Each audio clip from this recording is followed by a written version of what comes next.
Lepo pozdravljeni. V tokratni oddaji se poklonimo enemu najganljivejših dogodkov leta, tradicionalnemu romanju bolnikov in invalidov na Brezje.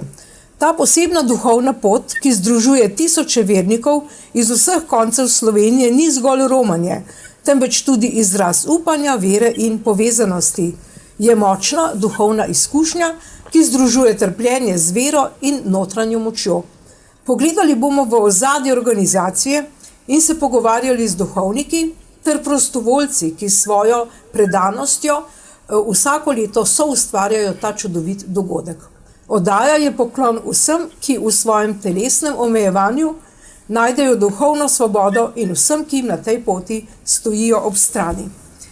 Torej, naši gostje, sem kar ganjena s tem začetkom, sem še sama sebi napisala tako težek tekst. Naši gostje v studiu so gospa Dragica Cverle, prihajate iz Škofijske Karitas Celje in iz Župnijske Karitas Laško. Prišli ste z gospodom Rokom Metličarjem. Rok Metličar je nadžupnik nadžupnije Laško in predsednik Škofijske Karitas Celje. Tu ob meni je gospod Roman Bučajnk, vitez Malteškega reda, in seveda na povezavi prek računalnika pa je z nami Božo Rustja, duhovnik in urednik revije Ognjišče v Kopru. Pozdravljeni, gospod Rustja, in pa z nami sta tudi Cirila in Jure Mikelen, spadata v skupino Odrasli skavti. Torej, zdaj za začetek povejmo, začnimo z vami, gospod Rustja. Poslali ste mi ogromno podatkov, ogromno, bom tako rekla, starih revij Ognjišče, v katerih opisujete te začetke tega romanja invalidov in bolnih na Brezje. Povejte nam, kako se je vse skupaj začelo in kdaj se je začelo, namreč idejni oče vsega skupaj je pa seveda tudi nekdanji urednik in je oče romanja, urednik Ognjišča, to je gospod Franc Bole. Kako ste začeli? Ja, kako je on začel?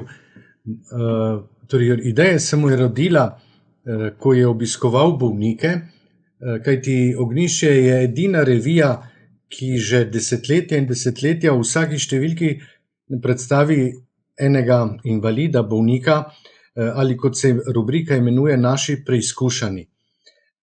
In ko je on obiskoval v sredi 60-ih let, ko je to začel, so bili ti invalidi velikokrat doma, osamljeni, ni bilo avtomobilov toliko, ni bilo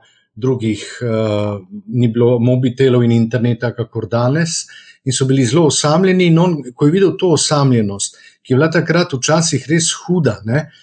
Zamislite si enega invalida nekje na podeželju, morda visoko v hribih ali kaj podobnega, mu je prišla ideja, če bi tem ljudem enkrat polepšal dan in bi poromali na Brezje, kar bi jim zelo veliko pomenilo. In to se je zgodilo avgusta leta 1969. Tudi, veste, logistično takrat je bilo to veliko težje.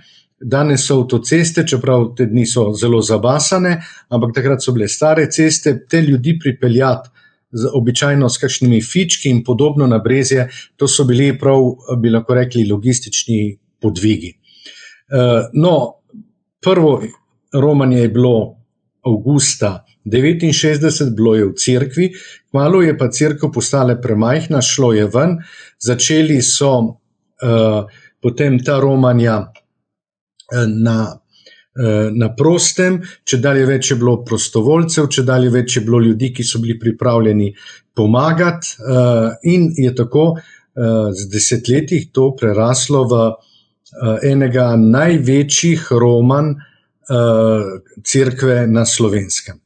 Zadnja leta, to junija, to ni več avgusta, ne? Ker takrat se prekriva s tem velikim šmarnom, ne? In ste že takrat vedeli, da to ne more biti na nedeljo, pa ste imeli četrtek. Kako ste zdaj izbrali ta datum?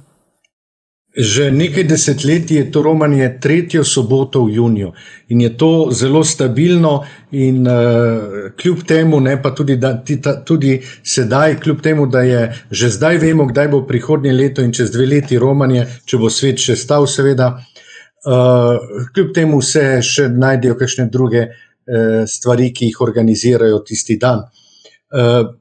Premaknili so tudi na junij, tudi zaradi avgustovske vročine, no spet s klimatskimi podnebnimi spremembami je tudi to šlo, tudi zdaj zna biti junija včasih že kar toplo, no k sreči so Brezje sredi Gorenjske, dosti blizu gora, tako da je zjutraj še kar sveže, ko prihajamo. No, ko govorimo o tem romanju, moramo gotovo poudariti velik pomen prostovoljcev. Tega romanja brez številnih prostovoljcev ne bi moglo biti. Brez ljudi, ki žrtvujejo svoj čas, ljudi, ki žrtvujejo svoje moči, je nemogoče izpeljati to romanje. Zlasti ne, tudi ko pridejo potem ti ljudje na Brezje, jih je treba dati na vozičke, prepeljati na mesto, kjer bodo pri maši jim pomagati, nekateri želijo opraviti spoved. Veliko je teh stvari, kjer so prostovoljci in kjer brez njihovega dela in njihove pomoči ne bi moglo biti tega romanja. Zato smo res iskreno hvaležni vsem, ki priskočijo na pomoč. Zlasti mislim, da lahko resnično rečem, da so jim hvaležni pa tisti bistveni udeleženci romanj, to so bolniki, invalidi in v zadnjih nekaj desetlet tudi starejši.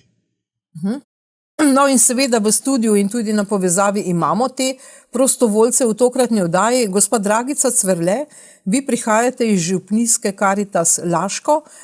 Zdaj gospod Rustja je že omenil, da so bili včasih ljudje še posebej v oddaljenih krajih osamljeni. Ali so tudi danes? Vsekakor. No, to bi povedala, naš avtobus ponavadi pride prvi. Da omogočimo vsem tem, ko se res pripravljajo, da pridejo na to srečanje, da se srečajo najprej osebno z Marijo, da si vzamejo čas za sveto spoved in da potem se pridružijo sveti maši. Ali so ljudje osamljeni? Kaj vi srečujete na terenu? Na terenu je veliko osamljenosti, veliko nekih strahov in negotovosti pri starejših in zato je prav, da Karitas polaga skrb prav tem. In Škofijska Karitas Celje je pri tem zelo uspešna, lahko rečem, nas informira, tako da župnije so okrepljene s tem in mi poskušamo to udejanjiti. Prav pred časom je bila izdana brošura, ki bo omogočila, da bodo seznanjeni, kje dobijo to duhovno pomoč, ker romanje na Brezje je ta duhovna podpora velika. To jim je prvo in zadnje romanje velikokrat. Sicer pa gredo vsako leto? Mi zadnja leta organiziramo. Prej smo se nekako bali vročine in ta datum je bil vprašljiv pa gneče, ampak ko smo spoznali, kakšna čudovita organizacija je, kako je vse poskrbljeno, da ni nobene bojazni, lahko pridejo res vsi tudi težki bolniki. Gospod Metličar, zakaj je zdaj to romanje tako pomembno? Poglejte, sama vsebina Brezje kot take, mislim, da so nam nekje osrčje teh dogodkov verskega življenja in ima eno tako, tudi v najbolj oddaljenih krajih Slovenije ima Brezje en svoj pomen. Drugič pa ravno to romanje bolnikov pa invalidov, ki ima tako dolgo tradicijo, kjer seveda je to ta duhovni del bistven, da je priložnost za podelitev zakramenta bolniškega maziljenja, da se vsako leto tudi organizacija sama spelje tako, da se žrtvuje tudi eden od škofov in vodi to slovesnost, ki res poskrbi najprej za tiste najtežje bolnike. Ta struktura načina prakse, ki se je iz desetletja v desetletje nekako razvijala. Jaz se da spomnim kot študent, kot teologije smo takrat še sicer že v času izpitov, je to junija, in smo radi, tudi študentje se vključevali v to delo. Zdaj, ko pa gledam kot pastoralist, kot župnik te stvari, pa se mi zdi, da tisti strah pred gnečo, ki je prisoten, je morda se ravno zaradi tudi organizacije v samem dogajanju, da se res z tolikimi prostovoljci, kot je že kolega Rustja poudaril, res da potem organizirati in zato se tudi združuje te dobrodelne organizacije, tudi bila pred leti Karitas Slovenska povabljena zraven, da se vključujemo toliko bolj intenzivneje v to pripravo. Seveda, tudi več ljudi, ki se tamkaj znajde vsako leto, še posebej tisti, ki so tako težko bolni, ne?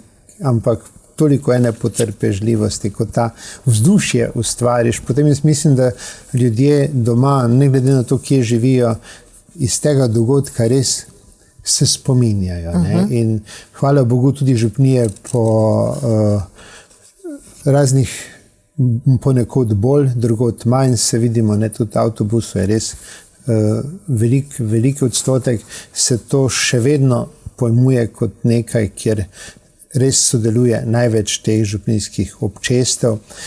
Seveda z stalnim zmanjševanjem števila duhovnikov postajajo te stvari tudi morda težje in zato ravno mreža Karitas, ki je razpredena po Sloveniji, ima tudi to veliko vlogo samega vabila pa koordinacije do Brezij.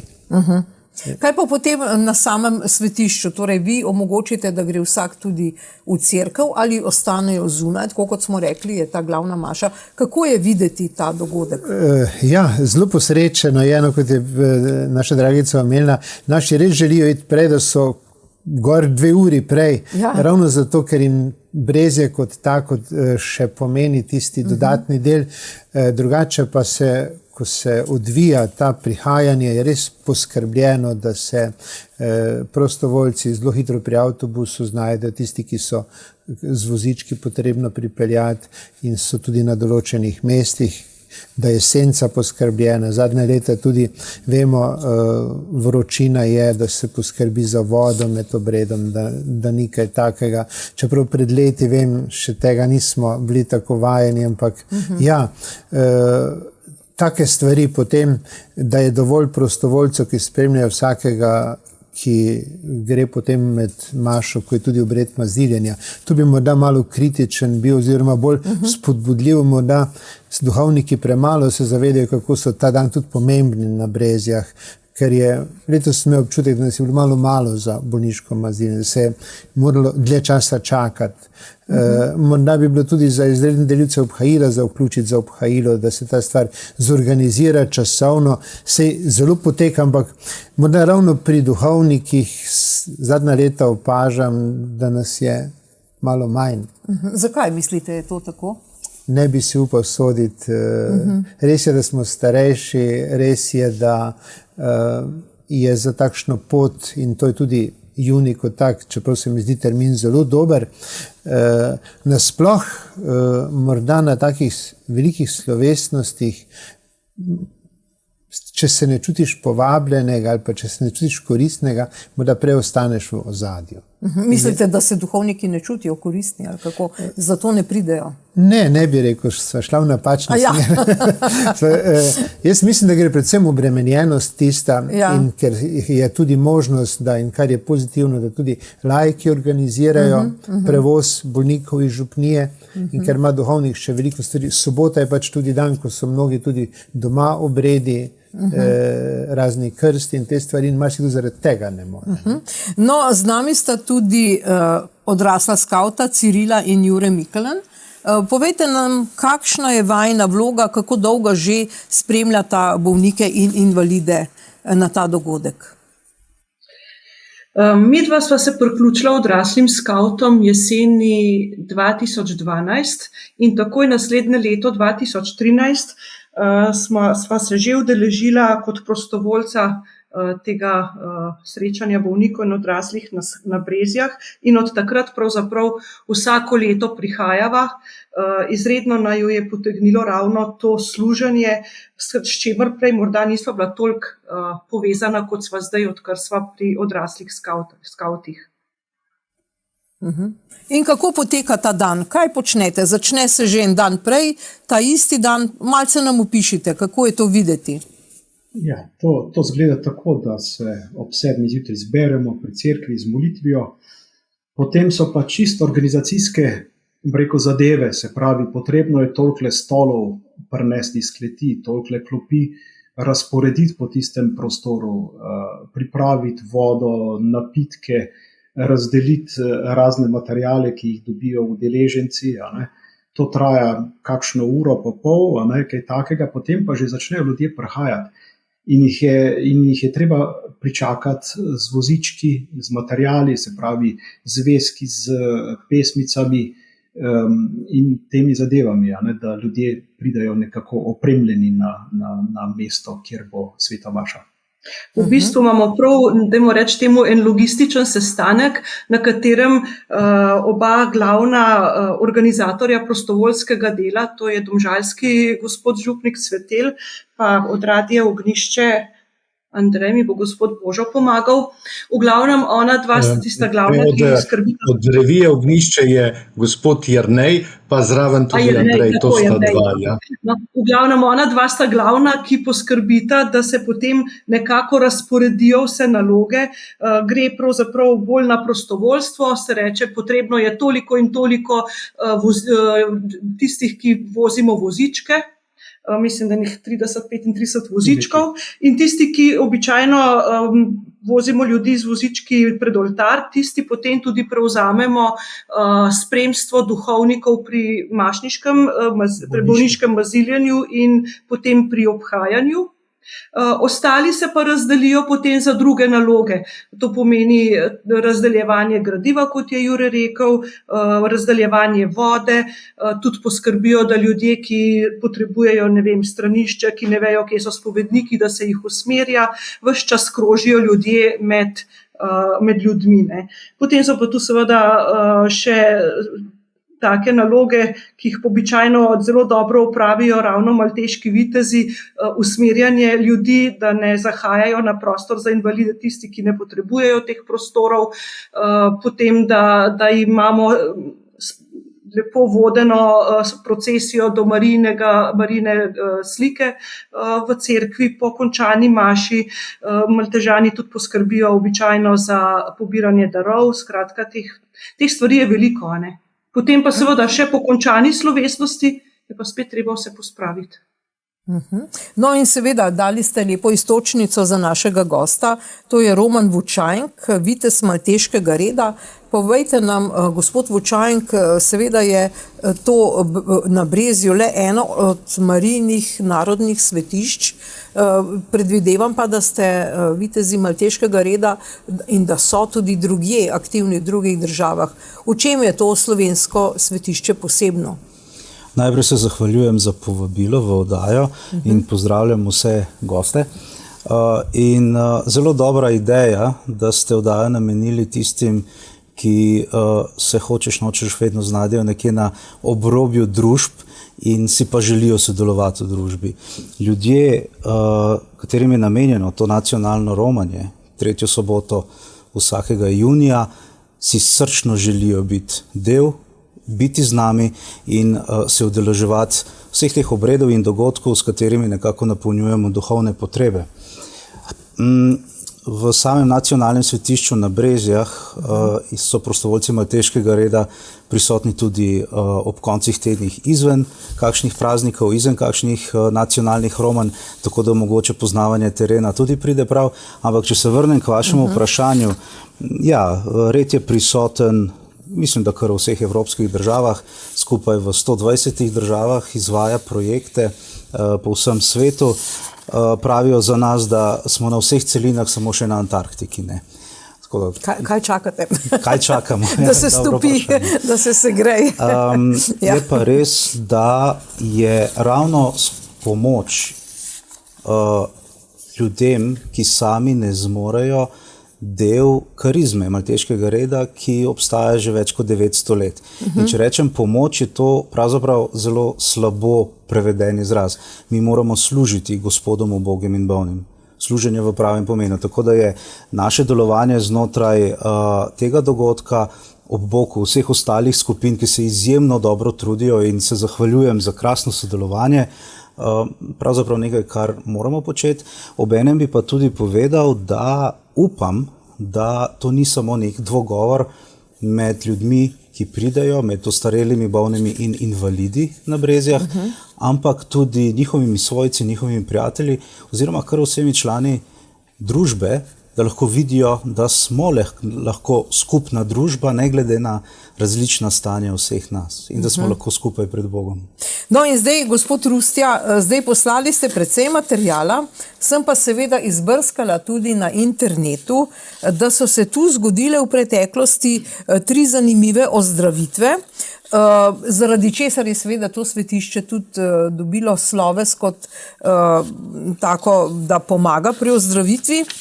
Bila je neka Mica Tavčar 1863, to je 17-letna deklica iz Begun, ki je bila hroma in je po molitvi na Brezjah ostala brez bergelustala. Potem je bila Marija Mulej 1863, po 7 letih bolezni in ohromelosti prav tako se je roka med mašo na Brezjah čudežno zravnala. In Tončka Krajnik 1938, pred 2. svetovno vojno, 7-letna deklica, ki je bila po napadu psa skoraj popolnoma ohromljena in so starši jo pripeljali na Brezje in med sveto mašo je vstala in spregovorila. No in o tem je bil posnet tudi film Čudež. Povejte nam, gospod Božo Rustja, kaj več o teh čudežih, kaj se pravzaprav zgodi na Brezjah? Ja, ampak kakorkoli to ne zadeva tega našega romanja. Na našem romanju, kolikor je meni znano, se je zgodilo veliko čudežev, ampak ne takih, ki bi bili na internetu. Čudež so gotovo, kot sem že rekel, vsi naši sodelavci, vsi prostovoljci, ki res se potrudijo in to je nek božji čudež, da danes v tako egoističnem svetu, kakršen je naš, najdemo toliko plemenitih ljudi, ki so pripravljeni dan, dva, tudi trdo delati, kot so skavti omenili, ne? Tudi mi gremo, večina romarjev gre domov, treba je potem še pospraviti, treba je urediti stvari. Potem vsi imajo za čudež, ko nekdo ozdravi. In vse čudeže, ki ste jih našteli, so se resnično zgodili. Zadnji o Tončki Krajnik, ki je postala potem usmiljenka, je res zelo kvalitetno posnet film, ki si ga lahko ogledajo, mislim, da je tudi na internetu dostopen. Ampak opozoril bi pa še na čudeže, ki se zgodijo na tem romanju in tudi drugače, ko prihajajo ljudje obteženi tako z duševnimi in telesnimi stiskami in se vračajo po romanju polni energije in z novo močjo domov.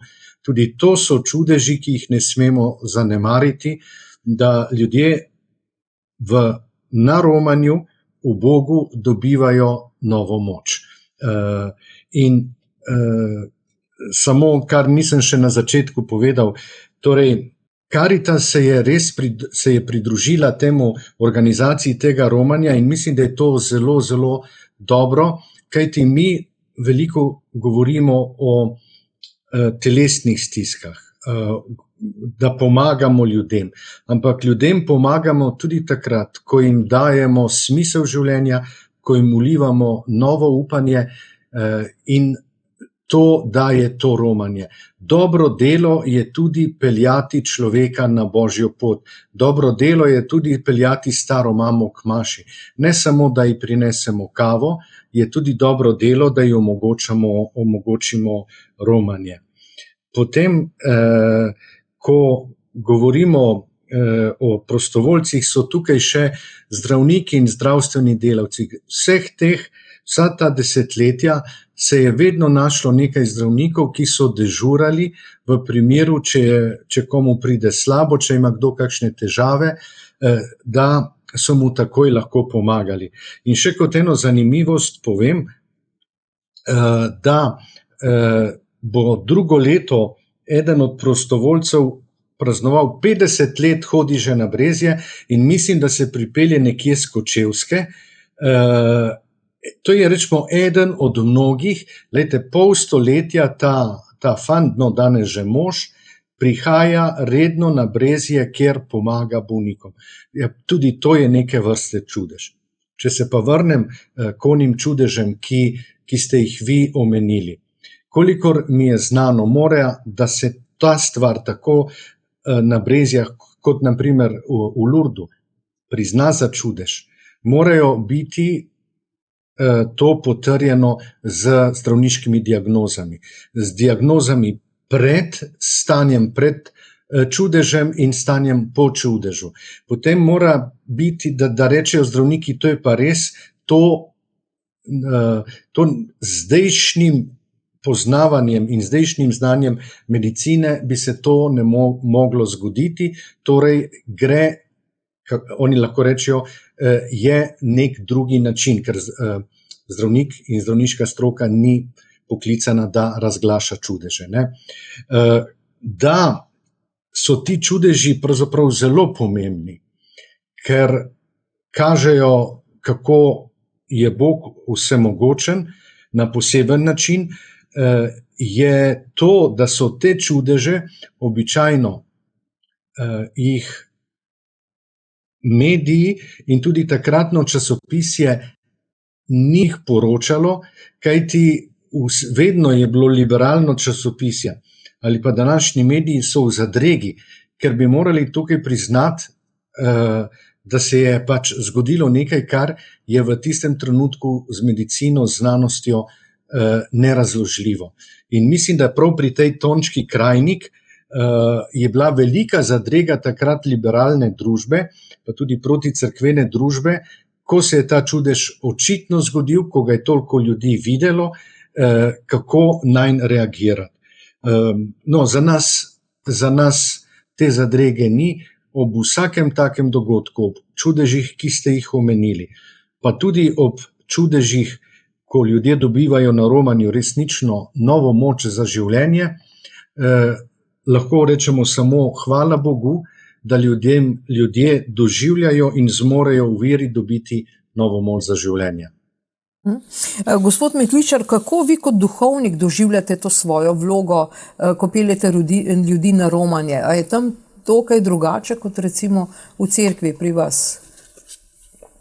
Tudi sam letos je izrazito lahko zaupam, kaj sem letošnji primer. Ja. Že prej smo menili, da smo bili tako zgodaj tam in sem se usedel v zadnjo klop obrnjen k sliki Marije na Brezjah in sem v nekem trenutku preprosto tam obsedel s tem zavedanjem, koliko ljudi, ki so prihajali, če dalje več se je množica zbirala, eni na kolena okrog oltarja in ko človek začuti to vzdušje. Jaz mislim, da tega vzdušja tudi kdaj duhovniki rabimo, še posebej, če smo morda pred kakimi izzivi praznih klopi ob nedeljah, ki se po covidi kar več ne vračajo v naše župnije in ko človek doživi to vzdušje, ki sem ga tudi letos doživel, bi ga privoščil marsikateremu, tudi duhovniku, še posebej takrat, ko morda ga zajame tista misel, vse gre vse samo navzdol ali pa se številke vedno manjšajo, statistika poroča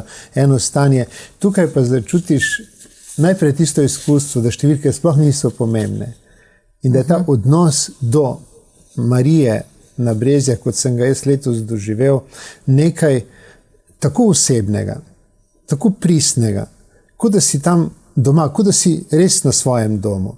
In ti obrazi ljudi, s katerimi naprimer sem se poznal ali pa osebno poznal, ko začutiš na obrazu to lahkotnost tistega križa, ki je. Nekaj podobnega sem tudi doživel pri obhajanju potem v tej prvih vrstah teh najtežjih bolnikov in njihovih spremljevalcev. Ko morda nekateri niti sam brez pomočjo spremljevalca ne more ust odpreti, da bi zavžil hostijo. Na obrazu pa začutiš tisto, kar življenje, kar z obrazom sporočamo. Eno polnost bivanja, eno hvaležnost trenutka, pa eno sprejetost trenutka, da si v tistem danem trenutku na pravem mestu. In meni je to eno najlepših izkustev, tudi sam v tem letu, ko še posebej poudarjamo romanje, organiziramo romanje, te svetoletne cerkve. Če se odpravim sam na pot kot romar, Jaz imam še to, da sem zdaj rad hodim peš, čeprav mi telo večkrat opominja, da ne bi šel, ampak tudi ta napor, ta energija, ko je treba, ali pa če se tudi, imam izkustvo, drugače se človek zelo hitro prehladi, če te dež dobi, sploh če se enkrat prije tako, da si moker celo v čevljih, ampak na romanju pa kot da ta zakonitost ne deluje, se ne bi bil vraževeren, ampak je zanimivo, ne? Marsikdo pove, nas je opralo v celotno skupino, ko smo šli, ampak nič se ni prehladil in tudi samo vzdušje, to se vidi res, kako doživljamo romanje. No, gospa Cirila in Jure Mikeln, povejte nam kaj o tem, prav o teh prošnjah in pa zahvalah, ki so vidne tam, če gremo v apsido za oltar, če se tam sprehodimo, ste se kdaj tam sprehodili, kaj vse tam piše, kakšne so zahvale? Ja, jaz sem se večkrat sprehodila tam okoli. Zahvale so predvsem ali za ozdravitev, ali za srečno vrnitev, recimo iz vojn, iz kakšnih preizkušenj, za srečno prestane kakšne izpite, kakšne druge preizkušnje, skratka teh. Tudi športniki. Ja, tudi športniki recimo. Zelo znani športniki se tam zahvaljujejo. Ja. Tako. Vidiš, kakšna velika hvaležnost in pravzaprav ta hvaležnost je pravzaprav posledica velikega zaupanja ljudi v pomoč, predvsem prek Marije, prek Device Marije. Ne? In to se mi zdi, da imamo Slovenci nekako, jaz bi rekla, vgrajeno nekako v podzavest, da je Marija tista, k kateri se obračamo in Marija tista, k kateri se pridemo tudi zahvaliti. Jaz bi mogoče še dodal še eno reč. Namreč, ko mi, ki vozimo vozičke, in peljemo te bolnike na prizorišče, kako velika hvaležnost je z obrazov teh ljudi seva. To je nekaj tako lepega, tako da je res, pravzaprav to za nas, je pravzaprav mi več prejmemo, kot pa damo. Tisti naš čas, ki ga dajemo, v bistvu temu ne moremo reči žrtev. To je res en tak lep dogodek, ki pusti toplino v srcu. Sem prepričan, da tudi tem ljudem, ki pridejo na Brezje, a veste, nekoga na vozičku je treba peljati tudi na WC, WC-ji so zasedeni in je nekako treba z vozičkom zmanevrirati in ko opravi, je ta hvaležnost na obrazu res nekaj lepega, nepojmljivega. Toliko. Gospod Vučajan, kaj pa vi, kdaj ste se vi prvič srečali z Brezjansko Marijo? Kako vi doživljate zdaj te obiske v primerjavi s tistimi prejšnjimi, ko še niste bili vitez malteškega reda? No, jaz dejansko sem priseljen v osrednjo Slovenijo in se z Brezjansko Marijo niti nisem kaj dosti prej srečeval, ker so geografska druga svetišča bila mogoče meni malo bliže, čeprav Brezjanska je pač nacionalna, je narodno in je Marija pomaga in dejansko nosi upravičeno naziv kraljice, da nam lažje pomaga razumevati in doživeti stvari. Vsekakor so različni konteksti in različne potrebe, zakaj se ljudje stekamo ali hodimo k njej, se zatekamo k njej v baziliko in je to nacionalno romanje ostarelih bolnikov in invalidov pač eno izmed. Naši prostovoljci malteškega reda pomagajo tudi ostalim, tudi romarjem v drugih kontekstih, iz drugih potreb, ali pa tudi, če pridejo kar tako iz osebnih, povsem intimnih, povsem zasebnih izgibov, o katerih jasno ne sprašujemo. Kdor želi povedati, povem, marsikdo pove, kdo pa tudi ne. Vse je prav in vse je dobro. Zdaj, če to povem, zakaj, v kakšni kapaciteti, tam namreč imamo sobo svetega Janeza Krstnika, po katerem se naš red pravzaprav imenuje. No, skratka, to je soba laične prve pomoči. Tako da imamo od kakšnih študentov, ki so zelo zagreti in romajo skozi noč, ter zjutraj pridejo malo ožuljeni in potrebni kakšne spodbude ali pa in kozarca vode, pa do kakšnih malce hujših zadev, hvala Bogu ni bilo hujših posledic. Reševalci iz Radovljice so zelo blizu, skratka, ta zdravstveni vidik je dobro pokrit, kot je tudi gost tukaj, gospod Božo povedal, so tudi prostovoljci zdravniki. Skratka, to je eno tako veliko središče. Ampak to je skozi vse leto, ne samo, ko je to romanje bolnih in invalidov. No, tule vidim, ste lepo oblečeni, tale vaš suknič priča o tem, da ste vitež malteškega, viteškega reda z belim križem, pa tamle je vaše ime. Zakaj je to pomembno, da ste takole oblečeni? No, to je danes bolj slučajno, ker preden sem prišel k vam v studio, sem na svojem koncu Slovenije moral prevzeti nek določen material. To pa je kje, vaš konec Slovenije? Živim v Pohovem Gradcu, delam v Ljubljani in zdaj vse vmes nekako poskušam. Zelo dobri ljudje, nekateri tudi pomagajo na Brezjah, ampak skratka sodelujejo tudi pri zbiranju in distribuciji gradiva za pomoči potrebne in tako naprej. Tudi tako kot ostale organizacije, kot naprimer Caritas, je več dejavnosti, skratka, in zato pač si nisem utegnil preobleči, mogoče tudi zaradi tega, ker so dela na cesti vmes. Ne, se v redu, dobrodošlo, ne, da vidimo tole. Torej, kaj zdaj to predstavlja, ta beli križ? Malce nam povejte o vsem tem. Beli križ je pač naš logotip, nekako, je pa to redovni križ. Beli križ, take malo bolj posebne oblike, ne, ima 8, vsak od 4 krakov se razdeli še na 2, 8 jih je in dejansko mu rečemo Beli križ in tudi prvi vers naše himne, ker malteški red je edini red, ki je še suvereni red. Je subjekt mednarodnega prava. Ne morem reči, da je država, ampak tam nekje pa je. Ne? Tudi v Sloveniji imamo veleposlanika malteškega reda, tako da to je. No, skratka, in Beli križ je od samih začetkov, ki pa segajo v 11. stoletje, v Jeruzalem in potem zelo hitro po Evropi, nekako naš logotip, potem se nekako prepoznamo. Druge redovne skupnosti imajo podoben križ drugih barv, ampak smo vsi bratranci, a ne? Tako da služimo. Ja, in kot sem že prej rekel, je služenje bolnim in ubogim drugi steber naše karizme, prvi steber je zaščita vere in to je nekako nekaj, s čimer mi živimo, delamo in dajemo v svoje življenje. Jaz sem laični brat, sem poročen, imam otroke, imamo pa tudi svoje duhovnike, škofe, redovnike, tako da je to nekako tako malo bolj celostno zajeto. In tudi ženske članice. Absolutno, absolutno. Dobro, zdaj, če se vrnemo k tejle baziliki, gospod Rustja, zdaj prva ta cerkev na tem mestu je bila cerkev svetega Vida.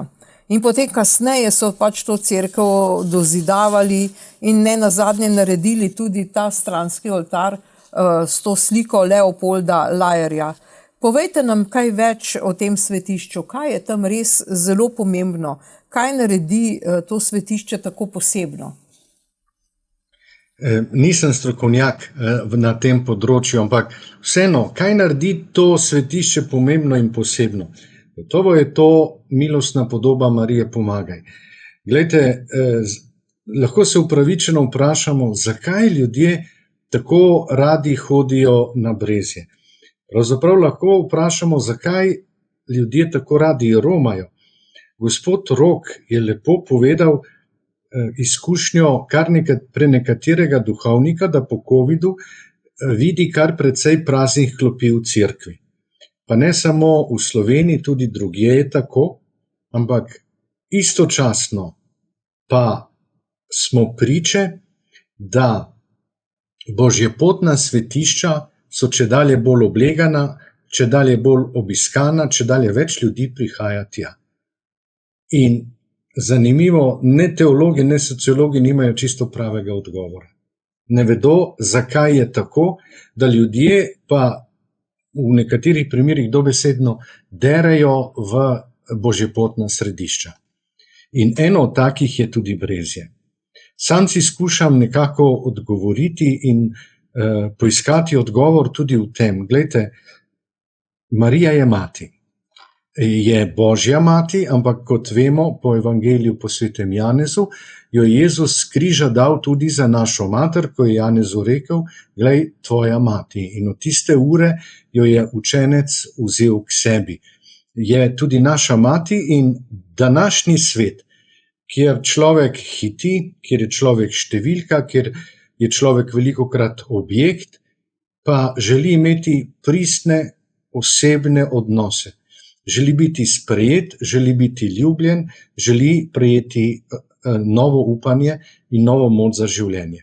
In očitno to ljudje dobivajo na božji poti in vemo, da je največ božjih poti prav Mariji, posvečenih Mariji, posvečenih Božji materi, in da ljudje prepoznajo res v Božji materi tudi ne samo Božjo mater, ampak tudi našo mater, in ker je naša in Božja mati, nas posluša in obenem lahko posreduje za nas pri Bogu. Ker mati otrok, zadnje, kar bo mati naredila, bo zapustila otroka. Sam, seveda sem s Primorske in naša največja božja pot je Sveta Gora pri Gorici.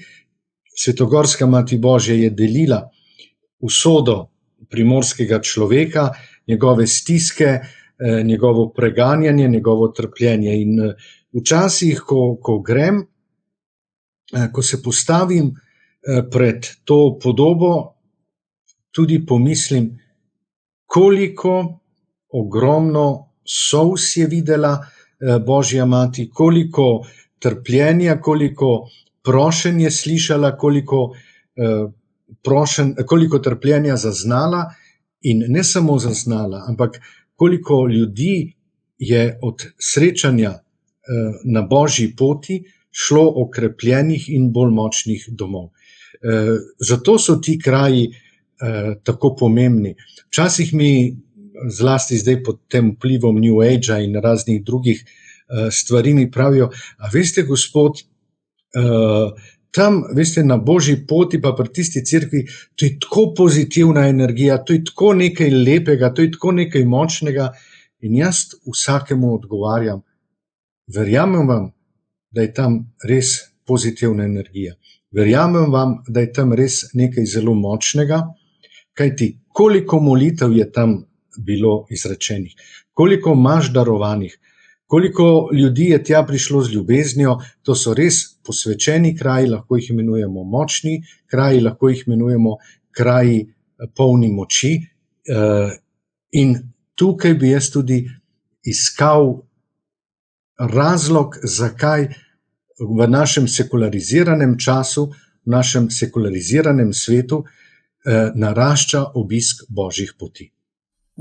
No, in dodajva k temu lepemu opisu tudi podatek, da je 26. januarja 1971 to cerkev obiskal tudi argentinski jezuit Jorge Mario Bergoglio, torej kasnejši papež Frančišek. Torej, ali je, poznate ta podatek, gospod Rustjak? Ja, no, seveda, in pa zanimivo je tudi podatek, da jo je obiskal Janez Pavel II., ko je prišel v Slovenijo, to cerkev. Ampak tako kot eno kurioziteto, tudi vas kot novinarko bo zanimalo, jaz sem potoval takrat z avionom, z letalom, ko je prišel prvič Janez Pavel II. V Slovenijo. No, in predtem nam je tiskovni urad Svetega sedeža, mislim, da nam Slovencem, ki smo bili, dal neko posebno priložnost, da smo lahko zastavili vprašanja. In zakaj se smejem, boste kmalu razumeli. In jaz sem napisal vprašanje smo pa morali napisati, jih naprej oddati, da jih bi zastavili takratnemu predstavniku Joaquimu Novaru Valsu, torej tiskovnemu predstavniku Svetega sedeža.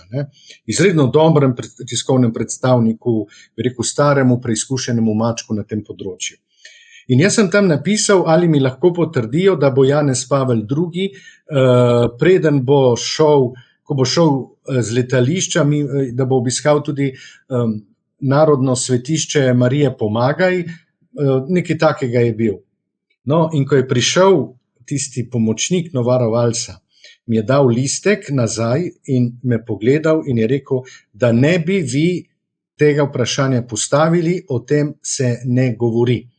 Kajti, danes si zdaj nekako razlagam, da je bila to osebna želja Janeza Pavla II., da obišče to Marijino svetišče, kajti tega ni bilo nikjer v nobenem načrtu, nobenem planu, takrat, ko je on prihajal na Brezje.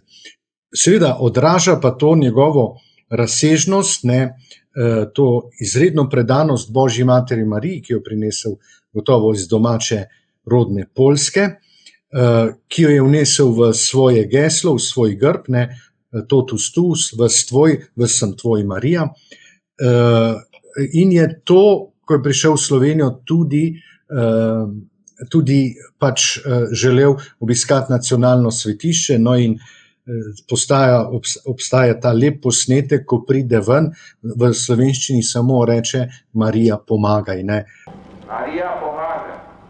Tako da je tudi patri, ki vodijo to, ki so v tem svetišču, vam bi vedeli povedati, tudi kronane glave so bile tam, športniki so bili tam, predsedniki parlamentov, razne uradne delegacije, žene predsednikov velikih držav na svetu, kar vse priča, da ne samo preprosti ljudje, ne samo ubogi ljudje potrebujemo to sprejetost pri Mariji, tudi v narekovajih veliki ljudje ali ljudje, ki opravljajo v svetu neke pomembne stvari, pomembne z vidika tega sveta, seveda potrebujejo ravno tako v globini duše neko sprejetost pri Božji materi Mariji, da se čutijo, da so tam sprejeti, da so ljubljeni in da so slišani in morda tudi uslišani.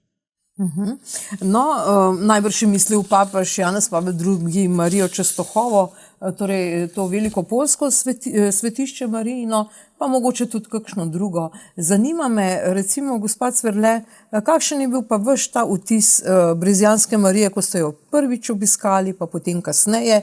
Gotovo se to svetišče tudi na zunaj ali pa v vzdušju samem malce spreminja. Jaz kar polnem hodim na Brezje, že s mojimi starši. Tu sem začela romarsko pot in še danes rada hodim na kakšno romanje, kadar imam priložnost. Spremenil se je veliko, ampak takrat so po noči recimo prespali v cerkvi naša družina in zdaj je drugače, ampak priti pred Marijo je pa zame vedno bolj doživeto. Imaš izkušnje že življenja in kar jo prosiš, kar v življenju, s kakršnimi prošnjami se k njej zatekaš, vidiš, da je pomoč, da si olajšan, da si srečnejši in to je tisto, kar potrebuje čisto vsak človek. Ti ljudje, za katere skrbite, starejši, predvsem pa tudi invalidi, ali sami pridejo s to prošnjo, da bi se pridružili tej skupini ali mogoče poiščejo vas na novo, ko slišijo, kako je s tem? Mi jih preko oznanila župnijskega povabimo. In zdaj, ko že malo utečeno, ni problema. Letos, ki je sveto leto, sploh se je takoj, hitro smo se zapolnili. In iz leta v leto gre to iz tega doživetja. Zelo lepo se pripravljamo že na avtobusu, to se vidi, da smo pravi romari, pomolimo, zapojemo, to je prava romarska pot, čeprav nismo tako grozno oddaljeni. To je doživetje za vsakega.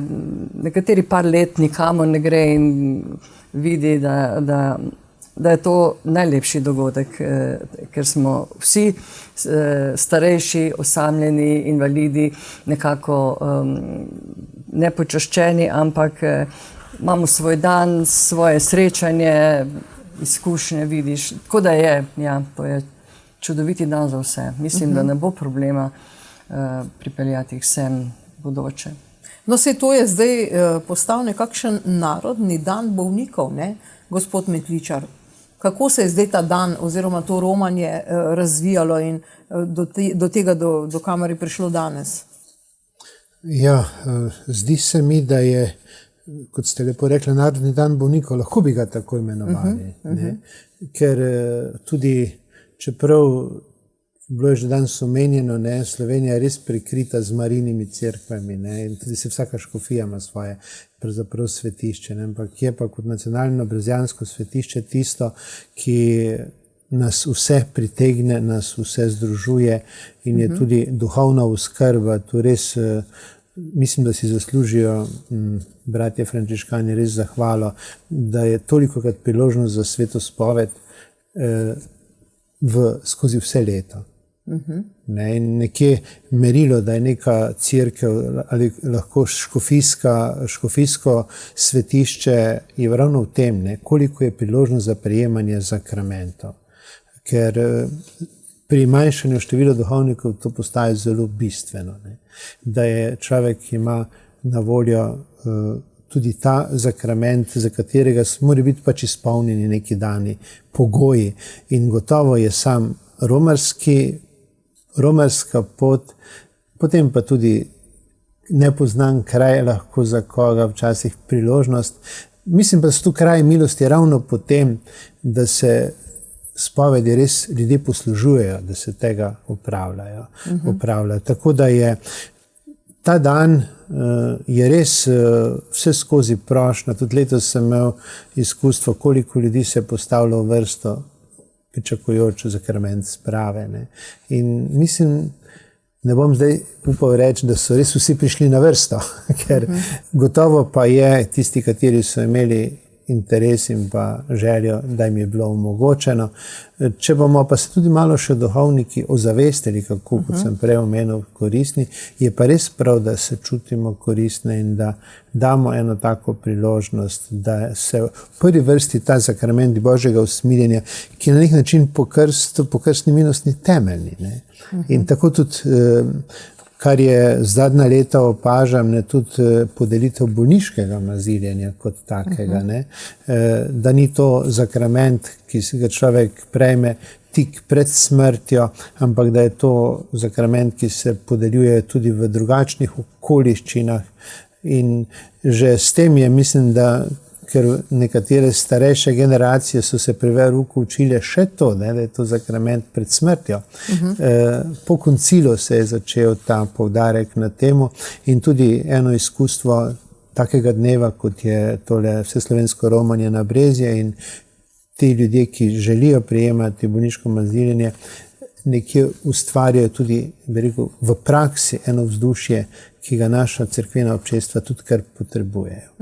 Kako vi gledate, če malce vpletemo še to aktualno politiko, kako gledate zdaj na to sprejem tega zakona o medicinski pomoči pri končanju življenja? Torej zdaj ni to čista evtanazija, ampak vendarle je to pravzaprav nesprejemljivo. Bi bilo bolje, če bi bilo več teh romanj, več teh dogodkov.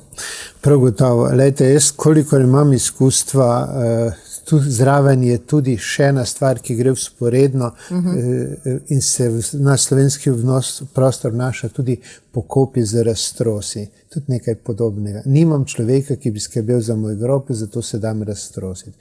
V vseh teh stvareh, jaz bi rekel, moram upati tudi vprašanje družbe kot civilizacije na mesto. Ne? Če gremo malo okrog stisk ljudi, ki se rojevajo v dobi tretjega življenjskega obdobja, teh najšibkejših med nami, ravno v ta smrt s pomočjo. Ne.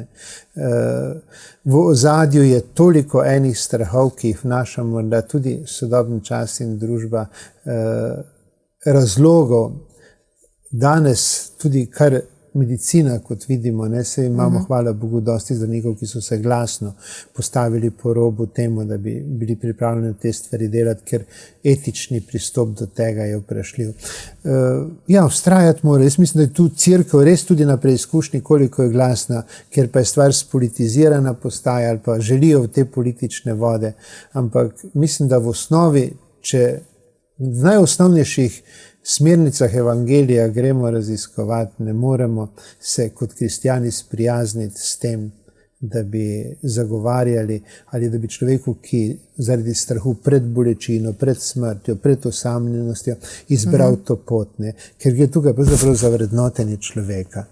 Pa vi kot spovednik slišite take strahove strani starejših ali invalidov? Ja, slišim takšne strahove. Lejte, najbolj sem bil letos na enem obisku, bi rekel, žalosten, ko mi je pokazala ena gospa formular, ki pravzaprav v tako zvito na nek način nakazuje, če ga podpiše, da ne bi čez neke zdravstvene usluge nudili, v bistvu gre pa za podpis, da se oglaša z tem, z pomočjo pri smrti. Ne. Jaz sem si tisti formular sicer vzel prosto, da sem si ga skopiral, nisem raziskoval, kako je do nje prišel, ampak prav začutil sem pa ravno pri tej gospe, ki je redna nedeljnica, ne, en strah, kaj to pravi, ali jaz ne želim, da bi me, bi rekel, nudili neko zdravstveno uslugo, ko jaz ne bom več vedela zase, ko ne bom več mogla o tem odločati. Ne. Ampak zanimivo, tudi v ta paket so danes zavite te stvari, ki pa pomenijo ravno to drugo, pomoč pri. Ne. Tako da mislim, da moramo o tem čim več ne samo govoriti, ampak to, kar se trudimo tudi s tem dnem, morda tudi s tole oddajo in podobnimi oddajami prispevati k temu, da si nalijemo čistega vina v tej megli, ki se tako rada vnaša, ravno na to področje. Cirila in Jure Mikeln, kakšna so vaša sporočila in vaši vtisi? Kaj pa vi doživljate? Kaj slišite? Kaj vidite na teh romanjih? Jaz vidim izjemno veliko vero, izjemno veliko hvaležnost. Nikakor ne bi za nobenega od ljudi, s katerimi sem jaz prišla v stik ali ko sem peljala z vozičkom nekoga od avtobusa do oltarja, pa njegovega spremljevalca ali spremljevalko, da bi bil kakšen obup prisoten. Ti ljudje so vsi, dajmo reči, v tem življenju radi. In vidiš tisto njihovo hvaležnost, kot je že Jure prej rekel, več dobiva, kakor dava. A ne? In te dobrohotnosti, mislim, da je kar gost zrak tam na Brezjah v tem času. In da to je tisto, kar nam manjka, ne? Te dobrote, prijaznosti, želje po pomoči, želje po optimizmu in po upanju in zaupanju. Nekaj dodati. Gospod, jaz bi imel samo, če smem, Ja. glejte, ko ste prej spraševali o Narodnem dnevu bolnikov, samo eno pojasnilo. Res je, to je postal v Sloveniji Narodni dan bolnikov. Samo moramo gledati to v širšem kontekstu. Svetovni dan bolnikov je 11. februar, to je god Lurške Matere Božje. Za ta dan ponavadi papež napiše neko posebno poslanico, ta dan marsikje praznuje, na konec koncev tudi na Brezjah obeležijo ta dan, vendar, ker je to po zimi, je nemogoče tako množično ga obeležiti, zato smo v cerkvi v Sloveniji sklenili, da bomo to naredili, kar že ustaljeno bomo razglasili za dan bolnikov, tudi ta dan, to romanje. In drugo, kar je res zelo pomembno, je ta delitev zakramenta bolniškega maziljenja na tem romanju. Prepričan sem, da je prav to romanje, ko so povabili ljudi, da prejmejo bolniško maziljenje z določeno razlago, kdo ga lahko prejme, kdaj ga lahko prejme, kako ga lahko prejme, in predvsem, da se ljudem pove to ni zakrament, ki ga prejmemo tik pred smrtjo, oziroma ko prejmeš ta zakrament, potem umreš, ampak je to zakrament Božjega usmiljenja, je to zakrament, ko Kristus, ki je sam trpel na križu, prihaja k tebi, ki si tudi preizkušen in v trpljenju, da bi delil tvoje trpljenje, da bi ti bil blizu v trpljenju, da bi ti pomagal nositi križ, on, ki je sam nosil križ. In vsako leto se je povečalo število teh, ali pa se je povečal odstotek teh, ki prejmejo bolniško maziljenje. Tako se je povečal, da so letos je toliko ljudi prejelo to bolniško maziljenje, da je zmanjkalo pesmi. Mi imamo v programu, pač vsak dobi deleženc, kot sta skavta lepo povedala, oni dajo vsakemu pesmarico s pesmimi, ki jih pojemo pri maši. In seveda za obhajilo in za maziljenje je kar nekaj pesmi tam na voljo, in letos je bilo, kljub temu, da smo dali več pesmi in odpoje se jih toliko, kolikor je pač časa traje maziljenje, je letos zmanjkalo pesmi, ker je maziljenje toliko časa trajalo. To je po svoje, kakor je na eni strani zaskrbljujoče, ker je res manj duhovnikov, ki lahko delijo ta sakrament, je razveseljujoče, ker toliko ljudi pristopa k temu sakramentu s prošnjo: Gospod, pomagaj mi nositi križ, Gospod, ne zapusti me v trpljenju, bodi mi blizu po sakramentu bolniškega maziljenja. Ja, gospod Rusja, povejte nam, kaj ste potem storili, ko je zmanjkalo pesmi? Poiskala sta, imamo zelo sposobnega organista. Gospod Roman ga pozna, to je malteški vitez, gospod Tadej, ki se znajde tudi tam, kjer se nihče drugi ne bi znašel, skupaj z gospodom županom, župan tak je priimek, da ne bo nesporazumov, župnikom iz Radovljice, sta pač Tadej eno tako majhno improvizacijo na orglah naredil in potem sta izbrala še eno pesem, da so jo zapeli. Sicer pa nisem bil toliko pozoren, kajti, verjamite mi, jaz sem, da bi, če rečem z jezikom južno od Kolpe, ko muta v mazilu, dobesedno, zgrnili so se ljudje name, v mazilu sem v parku in doživel tudi eno tako zelo nenavadno stvar. Vstali so v vrsti, ljudi sem mazilil, nekatere od teh sem poznal in podobno, na kar pride ena gospa, jo mazilim, me rahlo tako ljubeče stisne za roko in pravi: Gospod, bila sem na vašem mašniškem posvečenju na Sveti Gori. To je bilo pred 36 leti, gospa si je to še zapomnila in mi to diskretno v trenutku samo povedala in šla od mene. Tudi to pač doživiš pri tem maziljenju, ker, kot je rekel gospod Rok, tudi pri obhajilu, zlasti tisti, ki obhajajo tam, kjer so tisti prvi del prizorišča, to so največ vozički, to so težji bolniki in invalidi, doživijo res še več tega ali pa drugačne stvari, kar doživiš pravzaprav res prav na takih romanjih ali kar doživiš v stiku z bolniki in s preizkušenimi ljudmi. Tudi to je bilo pa to za vašo dušo, da tako rečemo tole, kar vam je gospa povedala. Bilo. Ste bili tudi vi malce maziljeni, ne? Tisti dan na Sveti Gori, ne malce prav. Torej, tisti dan na Sveti Gori, kakor vsak duhovnik pri mašniškem posvečenju, kar v redu maziljen in očitno še drži. Ja. Zdaj za konec, gospod Vučajnk, torej gospod Rusja je najbrž govoril o doktorju Tadeju Jakopiču, predvidevam, ki se je takole znašel z orglami. Povejte nam za konec, imate mogoče tudi vi kakšno lepo izkušnjo, ki bi jo podelili z nami? Vsekakor, lepih izkušenj je ravno toliko kot tistih malo manj lepih, ampak malo manj lepih na prvo žogo. Veliko jih je pretresljivih, pa potem po božji milosti, po premisleku, po neki umiritvi čez čas vidimo, da vseeno se razgrinjajo neke življenjske stvari, tudi življenjske resnice, in to je lepo in dobro. Tako da, ja, vsekakor jih je veliko in recimo vsekakor na Brezjah, ja, sem lani, mislim, da, sicer ni bilo romanje bolnih, ostarelih in invalidov, ampak smo bili na dolžnosti na vnebovzetje in se med vse tisto množico se kar naenkrat znašel en deček, mogoče 3 leta, in lahko si predstavljamo iz perspektive majhnega dečka, kako je vse kipelo kviško, vsi so bili obrnjeni k oltarju, to je bilo med mašo, očitno se je izgubil.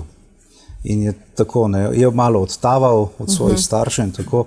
In seveda smo ga odpeljali v našo ambulanto, tam smo našli eno ovčko kot igračko in je ta strah postalo veselje in starša sta kmalu prišla, ovčka je pa tudi ostala pri nas, jo je pustil. Ampak hočem reči, za vsakega se najde kakšno lepo razodetje na Brezjah, ko se strah spremeni v kaj drugega in pravzaprav je to tisto, kar želim vsem in obiskovalcem, romarjem na Brezje in tudi prostovoljcem, ker mislim, da vsak od tukaj od gostov je izpostavil krasno ključno besedo, ki se skupaj zgrinjajo. Ne?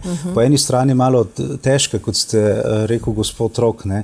Da nekatere poteze sekularne, ki se ne tičejo samo nekega lajšanja bolečin, ampak so zelo materialistični poskusi k reševanju socialnih ali pa tudi duševnih problemov. Ne? In je veliko formularjev, ki krožijo naokoli in so zelo vredni pomisleka in pozornosti, ne? Ali pa potem medgeneracijska predajanje tradicij, kot je romanje, da starši hodijo z otroki s svojimi otroki in potem se to nekako prežema skozi družino in to nekako povezuje družino in veliko imamo takih izkušenj, ko se tudi družine z različnih celin znajdejo potem v Brezjah. Ne? Tudi to je. Ne? Družine Slovenci z različnih celin, ne, z družinami. Veliko je tega v romarskem uradu, mislim, da imajo krasne zgodbe za povedati. Všeč mi je bilo, ko sta odrasla skavta tukaj krasno izpostavljeno besedo, ki jo res potrebujemo danes v družbi, dobrohotnost. Da resnično delujemo in verjamemo v to, želeti dobro sebi in drugim. In mislim, da iz take perspektive lahko marsikaj drugačnega in malo boljšega pride ven. Ne. To, kar je pa gospod Božo povedal, ne, podeljevanje zakramentov, sicer jaz ne morem reči, ne smem maziliti, sem laik, sem pa izredni delivec obhajila in tudi tokrat sem bil pozvan, da služim tudi na ta način. Sem bil pa zaprošen strani našega vodja operacije, to je pa gospod Franci Bukovnik, bi rekel skoraj domačin, blizu živi, izjemno sposoben človek, ki zelo zna operativno hitro presoditi, kje je kdo potreben tisti trenutek v tisti množici ljudi. No, zraven je bil pa še duhovnik Urban Lesjak, tudi skaut, ne, ga poznamo iz Pavzele in smo bili pa v baziliki. Ne, in spet, koliko ljudi se je želelo in je pristopilo in skratka je to bilo eno veliko gibanje. Videl si samo en del, ne vem, kaj se je v parku dogajalo, ampak očitno je bilo, da, no, z vašimi besedami, gospod Božo, je bila pa ne dobra energija, super energija, ne? Nekaj res posebnega. Torej, za konec povabilo vsem, ki še niso bili na Brezjah, kaj bi jim rekli? Pridite, prihajajte. Super energija. Ja, super Dobro, energija. S tem bomo končali. Gospod Rustja, bi vi želeli še kaj dodati? Ja, rad bi se opravičil gospodu Cirilu, ker se mi zdi, da sem mu jaz vzel besedo, pa prosim, naj tisto, kar je želel povedati, pove in se opravičujem njemu in gledalcem, da sem to naredil. Torej, mislite gospodu Juretu Mikelnu? Ja, gospodu, ja, prostite, no, še. Ne. Je Cirila vse povedala, tako da ni bilo nič posebnega. Midva bova edino za konec oddaje bi midva po skavtsko pozdravila vse gledalke in gledalce in seveda udeležene v studiu. Bodite pripravljeni. Vedno pripravljeni. Lepa, no to je pa krasen zaključek. Jaz se vam pa zdaj vsem gostom najlepše zahvaljujem za vaše komentarje in seveda vam, spoštovane gledalke in gledalci, hvala za pozornost. Nasvidenje.